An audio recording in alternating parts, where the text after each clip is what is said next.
এই যে মাছটা ভালো করে ধুয়ে পরিষ্কার করে নিয়েছি। এখন মাছটা ভেজে নেব। হলুদ আর তেল দিয়ে মাখিয়ে নিচ্ছি। একবারে তো ভাজা যাবে না, তো অর্ধেক করে নুন দেব। একসাথে নুন দিয়ে মেখে রাখলে জল ছেড়ে দেয়। তো হলুদ আর তেলটা দিয়ে আগে মাখিয়ে নিই, তারপরে কয়েকটার মধ্যে নুন দেব। এই যে নুন রাখা,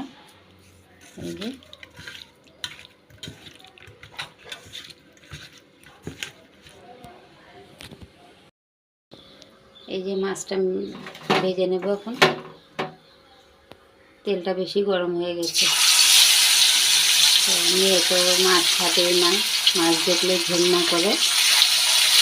ওর পাপাও খেতে পারে না মাছ, কাটা লাগে, কাটা রেখে খেতে পারে না। আমারই খেতে হবে, ওদের জন্য আমার মাংস আনতে হবে। এই যে চারটে চারটে করে ভাজবো, মাছটা ভাজা হয়ে যায়। এই যে মাছটা ভাজা হয়ে গেছে। তো মাছ ভাজা তো হয়ে গেল, এখন ভাতটা বসিয়ে দিয়েছি। আর এটা কি দিয়ে রান্না করব আমি রেডি করে নিচ্ছি, তারপরে আবার দেখাবো। এই যে মেয়ের জন্য এখন একটু মাংস রান্না করব। মেয়ে তো মাছ খাবে না, তাই তো এখানে মাংসটার মধ্যে সর্ষের তেল দিয়ে নিয়েছি। এই যে দেখো সর্ষের তেল দেওয়া আছে।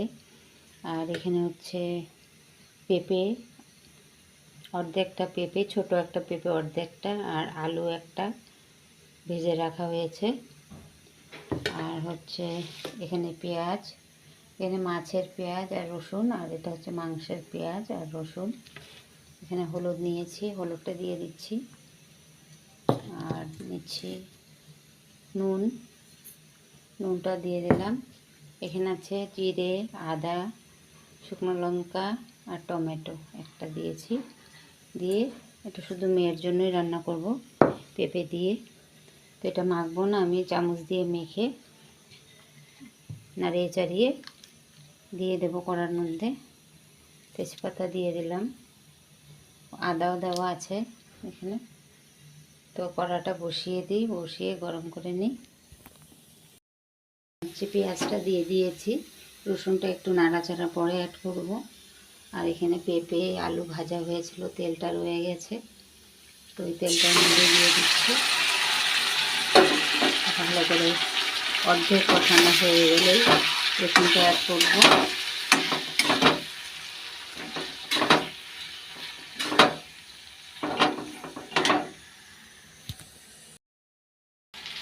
এই যে আমার মাংসটা কষানো হয়ে গেছে, তেল ছেড়ে দিয়েছে, দেখো।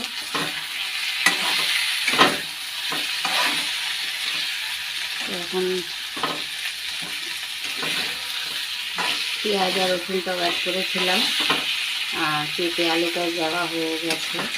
তো এখন দিয়ে দিচ্ছি গরম জল। এই যে গরম জল করে রাখা, পাতলা করে ঝোল করবো মেয়ের জন্যে। মেয়েকে তো গ্রেভি টেভি খাওয়ানো যায় না, শুকনো খাওয়ানোই যায় না। শুকনোকে ডক্টর বলেছে পাতলা করে ঝোল করে খাওয়াতে, যে কোনো জিনিস, ডাল অথবা পাতলা ঝোল। তো তার জন্য পাতলা করে ঝোল করবো।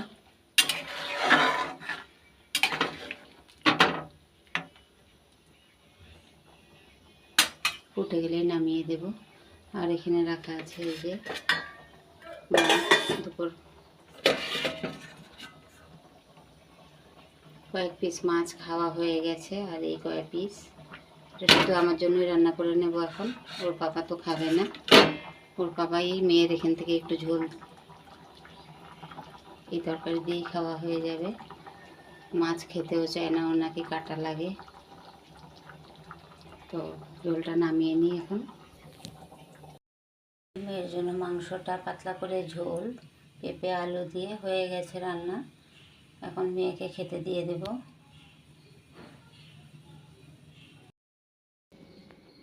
এই যে এখানে নিয়েছি বেগুন, সিম, আর বেগুন অল্প করে নিয়েছি, সিমটা একটু বেশি নিয়েছি, আর একটুখানি আলু দিয়েছি। এই যে অল্প করে আলু, টমেটো, কাঁচা লঙ্কা একসাথে কেটে নিয়েছি। তো এখন বসাবো, কড়াইটা আগে বসিয়ে দিই। এই যে কড়াইটা বসিয়ে দিয়েছি, এখানে এখন পেঁয়াজটা দিয়ে দেব। এই যে পেঁয়াজ,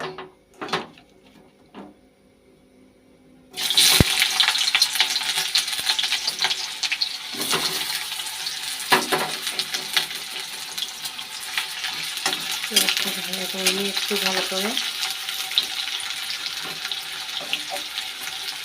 মেয়ে তো খেয়ে নিয়ে গেছে, ও পাপাও খেয়ে নিয়েছে। এখন আমি একা একা রান্না করবো, তারপর খাবো। তরকারিটা হয়ে গেলে আমি খেয়ে নেব।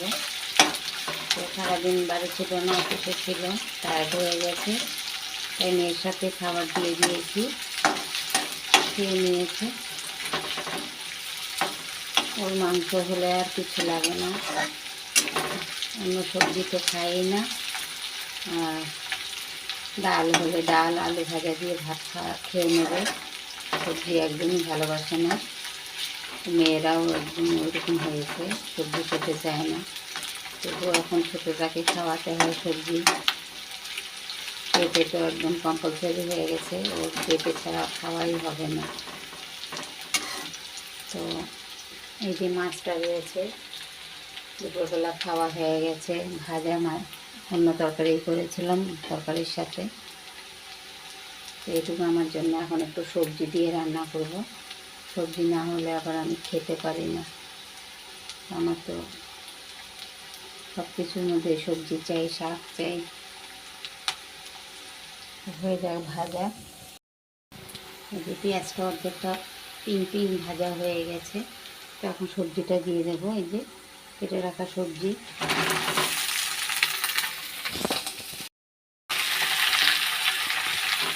সবজিটা আগে একটু ভেজে নিই, তারপরে নুন হলুদ দেবো।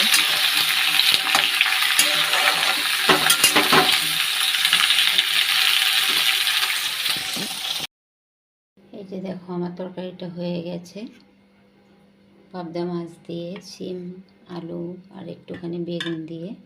তো এখন ধনেপাতা দিয়ে দেব, একটু বেশি করেই দিলাম আমি ধনেপাতাটা। একটু মানে যখন পাবো তখন একটু বেশি না দিলে মনে হয় যে কম হয়ে গেল। তো শাকের মতো দিয়ে দিলাম। একটু এখন চাপা দিয়ে দেবো, স্মেলটা বসে যাবে। এখানে এই যে মাংস খেয়ে বেঁচে গেছে, এই যে। এই হচ্ছে আমার রান্না আজকে। তো আজকে আবার বুধবারের বাজার, আজকে বুধবারের বাজারেও যেতে হবে, সবজি আনবো। বেশি কিছু আনবো না, অল্প স্বল্প সবজি আনবো আজকে। ফুলকপি পাইনি, কি দেবো, অনেক দিন হয়ে গেছে। এইবার 2 দিন খাওয়া হয়েছে আমাদের ফুলকপি। একদিন এনেছিলাম, সেদ্ধই হয়নি। আগের দিন ডিম দিয়ে রান্না করেছিলাম, সেদিন আবার সেদ্ধ হয়েছিল। তো যাবো এখন, রান্নাটা সেরে খেয়ে দিয়ে বাজারে যাব। আজকে বাজারে দেখি, তবু এখন যাই, আমি রান্নাটা সেরে নিই। মেয়েও স্কুল থেকে চলে এসছে, মেয়েকে খাওয়ালাম রুটি বেগুন ভাজা দিয়ে। খেতে চায় না বেগুন ভাজা, জোর করে একটু খাওয়ানো হয়েছে মেয়েকে। পাপাও খেয়েছে, আমি চান টান করে খেলাম। তো আবার দেখা হচ্ছে পরে। এই যে দেখো রুটি রয়ে গেছে, মেয়ে একটা রুটি খেয়েছে, মেয়ে, আমি একটা খেয়েছি। তো এটা আমার ভাতের সাথে খেতে হবে। এখানে বেগুন ভাজাও রয়ে গেছে। তো এখন রান্নাটা বসিয়ে দিই। এই মাত্র চান টান করে পুজো টুজো করে চলে এলাম আবার তোমাদের সাথে একটু শেয়ার করতে। তো ঠাকুর পুজো হয়ে গেছে, এখন রান্না করব, রান্না বসাবো। কাপড় তুলে নিয়েছি, অর্ধেক কাপড় শুকিয়ে গেছে আর অর্ধেক রয়েছে, এখনও রোদ আছে একটু একটু। আমাদের এই সাইডে অনেক তাড়াতাড়ি রোদ চলে যায়। তো কাপড়টা পরে উঠাবো, আগে রান্নাটা করে নিই। পুজো করা হয়ে গেছে।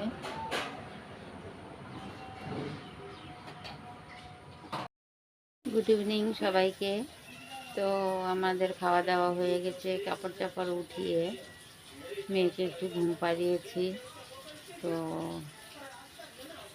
এখন তো জল খুলে যাবে, আমাদের সকাল 5টায় জল খোলে। আবার বিকেল 5টায় জল খোলে, তো সকাল 5টায় জল খোলাতে কিছুই কাজ হয় না, তখন উঠতেও পারি না। তো বিকেলবেলায় সারাদিন তো ট্যাঙ্কিতে জল থাকে, ওটা দিয়ে সারাদিন রান্না বান্না, তারপরে চান সব কাজ হয়ে যায়। তো বিকেল সন্ধ্যার সময় যখন 5টায় জল খোলে তখনই কাপড় টাপড় ধোয়া হয়, সব কিছু করা হয়। তো আমাদের এটা হ্যাবিট হয়ে গেছে, কোনো অসুবিধা হয় না। সন্ধ্যা 5টায় আমরা কাজ করি। কাজ মানে কি, সব তো হয়ে যায়, চান দান বাসন সব ধোয়া হয়েই যায়। কিছু কিছু বাসন রয়ে গেলে ওটা ধুয়ে নিই, আর কাপড়টা ধোয়া পড়ে। কাপড়টা এমনি ধুই না, হাতে ধুই না, মেশিনে দিয়ে দিই, কাপড় ধোয়া হয়ে যায়। আর উপরে তো ট্যাঙ্কিতে জল ভরে যায়, তো আমাদের কোয়ার্টারে থাকা খুব প্রবলেম হয়ে যায়। জলটা নিয়ে কাজ করা সন্ধ্যার সময়, ঠান্ডার দিনে তো ভীষণ কষ্ট হয়, ভীষণ কষ্ট। আর কী করবো, করার কিছু নেই, করতেই হবে, থাকতেই হবে। তো তোমরা ভিডিওটা লাইক করে দিও, সাবস্ক্রাইব করো। নতুন যারা দেখবে তারাও একটু সাবস্ক্রাইব করে দিও। আমি ভালো করে বুঝিয়ে বলতেও পারি না, প্লিজ তোমরা আমার পাশে একটু থেকো। আমি সারাদিনে কমসে কম 500 ভিডিও দেখি, সারাদিন রাতে মিশিয়ে 500 ভিডিওর বেশি হবে। আমি দেখি, লাইক করি, শেয়ারটা খুব কমই করি, খুব কম লাইক করি, সাবস্ক্রাইব করি, নতুনরা আসলে সাবস্ক্রাইব করে দিই, কমেন্ট করি। মানে সারা দিন আমার ঘরে মোবাইল চলেই যাচ্ছে, বসে দেখতে পারি না, কিন্তু আমি ভিডিওটা শুনি। তো আমাকে আর কেউ সাপোর্ট করছে না, পাশেও আসছে না। প্লিজ তোমরা একটু পাশে থেকো আমার।